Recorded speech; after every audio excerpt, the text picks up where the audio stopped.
In the past, we've done, from a car dealer's perspective, things you should ask a car salesman and things you shouldn't. Somewhat for humor, but also like, hey, how do you actually get to the bottom of what you want to know? Well, there's an Xer, which is a social media platform, not a Gen Xer, but is a Twitter user, TikToker, Twitterer, tweeter. It's like a speaker. Anyway, Matt Bremen Tinsel. Nice. Yeah, good Christmassy name. Anyway, he posts, I'm going to buy a car today. Give me your best tips for messing with car salesmen. And this went so well that I thought we'd unpack some of them on the podcast, partially for entertainment value and also to see if any of them are legitimate. Now, I expected this to go one way in terms of, like, what are the crazy things you could do? Like, walk in wearing a Santa hat and New Balances and a shirt that says, you know, my Corvette is rare or something like that. Like, how do you just confuse the heck out of them, not actually mess with them? And then some people took it a whole different level as well. So we'll unpack them. But I think the funniest thing, my immediate response was, I see this post and it says, I'm going to buy a car today. And on all the car dealer, car salesman groups, they make fun of so badly the people who walk in, typically boomers, who just walk into a showroom and announce, I'm buying a car today. Who wants to sell me a car? And seasoned salesmen run. So number one tip to Matt, don't walk into the dealership and say that, or do if you want to mess with him. If you want to get the worst green pea salesman, just walk into a dealer and say, who wants to sell me a car? I just feel like that is such an attitude of, like, and we saw this in the comments, like, you've got to work for this, or like, you know what, like, I don't know, just thinking that they are God's gift to that dealership for buying a car that day, when it's like, bro, you're just another number. Get your car and get out. Yep. Yep, it's very true. It's very true. So Tyler, take it away. What are some of the good ones, the confusing ones, the crazy ones? So there was a lot of good stuff. There was a lot of, like, people attempting normal advice, which is weird, but I love the there's a lot of bad advice for sure. I love the frequently walk away from the sales desk and make them find you in odd places around the dealership. That I like a lot. Because it's like, just, I don't know, just walk away. And then they find you, like, in between the vending machines or something. Like, I don't know. See, that's what I was hoping the entire thread would be. Yes. Is like people being creative of just, like, you know, go take a nap in the trunk of a car. Yes. There's another one that's like, ask how much the catalytic converter goes for and if it's easily accessible. I kind of like that. Or insist on pricing all the documents in euros, which I like, just like, whoop. So I don't know, there's some good stuff. That's pretty good. How do you do that with a straight face, though? That would be the hardest part. I saw this one. This was one of my favorite ones. On test drives, they have to listen to all of your cool theories, explain the intricacies of interdimensional Bigfoot or the multiple Bidens theory while accelerating into heavy traffic. That's so good. Somebody also said, tell them you won't buy the car without throwing in some random $45 accessory you like.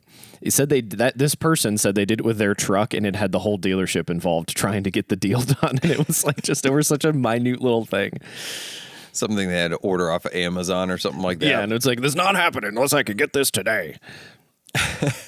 There was a lot of people saying, well, skip the whole thing and just buy a Tesla. Because you don't have to negotiate. So there was so much Tesla fanboyism in this thread, which are on X/Twitter, whatever, which it's to be expected, I guess, being that it is his platform. But I will say you buy a car at this price, there's no haggling, there's no business, it's just you want the product. I kind of like that Tesla has started to normalize that for like new cars. Like obviously the type of stuff that you sell, you can't go on to some website and say, I want a 997 GT3, just send it to me. It's not how that works. But for new cars, just get all this crap out of the way. It takes the antagonism out of it. So let's look at some of the more like the bad advice ones in terms of the antagonistic negotiation. So one of them I saw, it said there's 3 separate negotiations, which there really shouldn't be, but let's be honest, there is. 1, negotiate vehicle price. 2, negotiate warranty. Then 3, negotiate finance. They get harder as you go, although warranty is part of finance. So that's, it's 1 and 3, but you would negotiate your trade. There's a lot of things to negotiate in this car buying process. He said, be firm but reasonable, or skip all that and buy a Tesla. Well, and there was a lot of people, one I noted specifically, that really said you need to prepare to leave after hours of negotiation. And I don't understand how other people value their time. That is a very personal thing, I think. But I think they need to analyze their lives, because how much could you possibly save on a new car to make wasting hours of your life worth it? Yeah, you can tell your neighbor that, wow, you really ran the salesman over the coals, or which you probably didn't. Nobody ever does. No. The house always wins. Somebody posted somewhere in here essentially dealers are very good at making you think that they lost in negotiations, but they never do. They never do. They'll always get you one way or another. One guy said, if you actually want to buy a car, then straight away offer the salesman person commitment to buy at X price. Wait until that price is achieved. That's good in theory. Salespeople want a commitment, but if you just pull a price out of your butt, then it doesn't matter. Your offer has to be informed. It has to come from somewhere. Well, and I love the people, we've brought this up on the podcast before, where they're the guys that'll rock into the dealership be like, I know what invoice was. So one person said, bring me the manufacturer's invoice. I'll pay $500 over that in cash, but only if you hurry. Antagonistic, the salesmen are against you. Some dealers, they probably are, let's be honest. Oh, sure. But why do you got to go in with a hot head like that? The dealership does need to make money. It is a business. This is on the heels of what we just talked about, which is the FTC fining a dealer $20 million for essentially bad negotiations, unethical negotiations. That's what it came down to: bait and switch, hidden fees, et cetera, et cetera. So I understand that this is the feedback that comes on a public social media platform. This is the way people think it has to be. But it takes 2 to tango. Either the dealer or the customer could decide, I'm not playing this game, and just stop playing the game, and it would be done with, right? Yeah. Here's another person saying, here's my estimate of MSRP plus freight. I'll give you $1,000 profit on top of that, and I brought my checkbook to buy it for that amount. I guarantee you, based on his attitude, he means invoice. Yes. Nobody's going in saying, I'm going to give you a $1,000 over sticker, because the dealer would be like, yeah, okay, sure. Free profit. Yeah. Yeah. And you estimating invoice, that's stupid. Yeah. I don't go into McDonald's and say, here's my estimate of your supply chain costs on these fries. What's the invoice on that quarter pounder, bro? I'll give you 50 cents on top of that. You don't want to know how little it costs them. It related though. Someone said, when you're ready to buy the car you want, tell them you have exactly 30 minutes to close the deal. And if it cannot be completed by then, you have to leave and will purchase a vehicle elsewhere. That seems really antagonistic, but is that even possible? I mean, you can just say that and say, this is how long I have to make a deal. I don't think there's anything wrong with putting a timeline on it. If your offer makes sense, or just say this either works or it doesn't. Yeah. I don't mind that tactic. It's a lot better than there was a couple others where they basically said, I think there's one that said, go in, test drive the vehicle, and then take it to another dealer on your test drive and try to get them to beat the deal. And I'm like, that's dishonest negotiations, because the original dealer will probably also like that chance as well. Yeah. Right? If you go down the street and they beat your deal by $5, you screwed over the original dealer. Well, and that's just that antagonistic nature where it seems like a lot of these folks just think that the salesmen are, lesser than human, and they just need to beat them up to save $1,000 on a $35,000 purchase. That's the other thing that blows my mind is the percentage of the overall money you are spending anyway to go through all of this headache and stress and go through all these hoops. Like, just buy the car. Right. If you want to pit dealers against each other, that's fine, but do it honestly and do it via email. Just go to their internet sales department and say, this is what I'm doing. Best price, including all the fees, best transparent out the door price wins. And like, don't play these stupid games and be dishonest in your negotiations. Like one guy said, oh, go in and like say you're going to finance it and you'll take the longest term financing and stuff like that and then pay it off 2 days later. Yeah, that was... You're screwing over the dealer because they get charged back that finance contract. Yeah. So... what about this one I found that said, I found the car I wanted on one of the online sites in a cheaper market, screenshotted it, cut out the location, and managed to negotiate a price match. That feels dishonest, but like kind of next level. They're living like 5 years in the future with that. I guess so. I mean, if the dealer goes for it, if they're willing to match it, fine. You know, yeah. At least the I think dealer should say, well, where is this? What are you paying for shipping? Like a good salesman would unpack the price match and say, what am I really matching? Is it the same trim level? What are their fees? What's the out the door price? What is it going to cost you to get it here? Yes. So if the salesman matched the price without asking those questions, that's on the salesperson, I think. Did you? I saw one. Nope. You go ahead. I've talked a lot. This is a good one. Leave your wife, quote unquote, at home and call her for counter offers, just like they go to consult their manager. Yes. There was one I saved that said essentially get all the way to the end when you're about to sign the final paperwork and say, ooh, I should talk to my wife. Well, people do that all the time anyway. We get the wife excuse all the time. Back to the Tesla fanboys. He says, to the uninitiated, Tesla, best cars, safest, fastest, cheapest to own, and best tech by far. Oh, and best audio, effing best everything. This dude is missing something in the cheapest to own because there's this wonderful article from IC Cars that said used car prices stabilized as used EV prices continue to fall. And we've seen other articles like that. Yeah, EVs might be low maintenance. You don't have to do oil changes and stuff like that, but you have to consider depreciation in your cost of ownership. And EVs are statistically the most expensive cars to own for the last few years.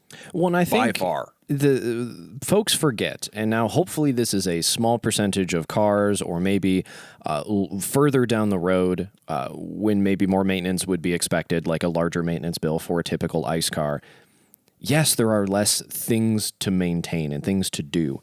When something goes wrong, though, it is astronomically more expensive because it's not like, oh, you just need to like change your timing belt or like, I don't know, re-oil your AC compressor or something. I don't know.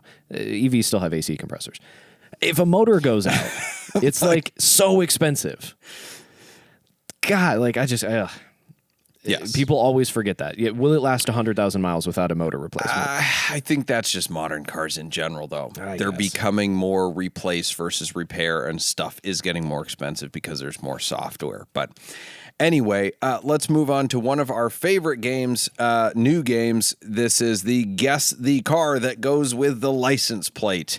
Yes. How good are we at figuring out stereotypes? So I'll say a vanity plate that I've seen, and Tyler has to try to guess what car it is, and vice versa. Yeah. And I've got to look at mine because I have the plate and I forgot what car it is. Don't look at my screen, Doug. No cheating. Right. All right. Let's start with, how many do you have? This should be easy. I have 4. Oh, I only have 2. Okay. Charge me. That is Prius? No. Come on. Prius is a hybrid. But I didn't. That's too. Is that a Tesla? It's a Tesla. Yes. I thought that was too People that obvious. own Teslas with their vanity plates are like vegans and CrossFitters, right? They can't wait to tell you about the fact that they don't have to put gas in their car. All of their vanity plates suck, but they're all about that. I thought that was too obvious. I was trying to. Yeah. I overthought it. From the same listener, Family Cruisin', these are his 2 cars. His other one, the plate is Don't Pet. Don't pet. What is that on a Hellcat? Yes! Yeah! Hey! I have redeemed myself. Good job. All right, what do you got for me? I have, and these are two that I saw in person, actually, and I was excited to test. So these are like Ohio plates. Angel 69 with a glittery plate frame. Oh, I feel like that is a Ford Escape. Close. It is like a mid-2010s Jeep Cherokee. Ooh. So like kind of the same, like mid-size, like, whatever. Mm-hmm. Did it have lots of pink trim on it and ducks all the way way across? Guarantee you ducks were on the inside. This was at night, so I didn't see the dashboard. Okay. How about this one? Her Mess. That's a submission by a listener, Jason Adkins. Like a big old like Chevy Suburban. Oh. No, it is big old. It's a BMW X7. Okay, but I was like in the right space. Like it's a big SUV for hauling probably one kid around that they think they need. Because I got to be high up to be safe. What about this? So this is Gelato with a 3 for the E. Fiat. No. It is on a Honda Accord. What? Like a basic late 2000s Honda Accord with Gelato as the plate frame. I did not understand. Or vanity plate. That's disappointing. That's very disappointing. That would be sweet on like a 500 Abarth. All right, last one for you. This is from listener Larry Cates. A gift for me. Oh, Corvette, 100%. No. No. Is it it's like a Corvette owner's wife. It is a Cadillac XT6. Yes, that fits the vibe. Oh man, this is a fun game. We're pretty all right at this, even if we're just in the general direction, without getting the actual cars. I like it. Keep them coming. Yes, Doug just gets to read all the ones you send in. I have to find my own, but that's fine. I find my own too. This episode is brought to you by Sheffield All Sport Watches. The Sheffield brand was recently revived by Jay Turkbus, an owner of an original Sheffield All Sport diver he received from his parents in 1970 when he was just 11, beginning his love of watches. As an adult, Jay used his extensive expertise in product development and marketing to revive the brand that started it all. He set out to develop watches with a high level of quality and specification at a value price. His first effort, and a successful one in July of 2023, was the debut of the Sheffield All Sport Diver 1. It had the kind of build and movement that much more expensive watches use, and his debut price of $108 was equivalent to the $13 his parents paid back in 1970. Since that debut, Sheffield has expanded to a wider range of automatics and chronos, many designed around vintage Sheffield dials of the 60s. The Sheffield well of clever and unique design remains his inspiration, as well as maintaining the goal of high quality, very affordable range of automatic and quartz watches. Sheffield watches, value on merit, not just price. I love mine. Get yours at SheffieldWatches.com and mention that you heard about them on SwitchCast. Thank you for joining us for SwitchCast with Doug Tabbutt and Tyler Sanders, produced by Ethan Huffnagel. SwitchCast is an automotive entertainment and opinion show, and nothing we say should be taken very seriously. We do not give tax, investment, legal, emotional, or professional advice, and the only licenses we hold are driver's licenses. The opinions expressed on this show are exclusively held by the people pontificating at that moment and do not reflect the values of our producers or sponsors. Our theme music is provided by Emily and Ivory. You can stream their full album on Spotify or SoundCloud. If you like this show, you can stream it in its entirety on your favorite audio podcast platform. Check out switchcast.live for more info.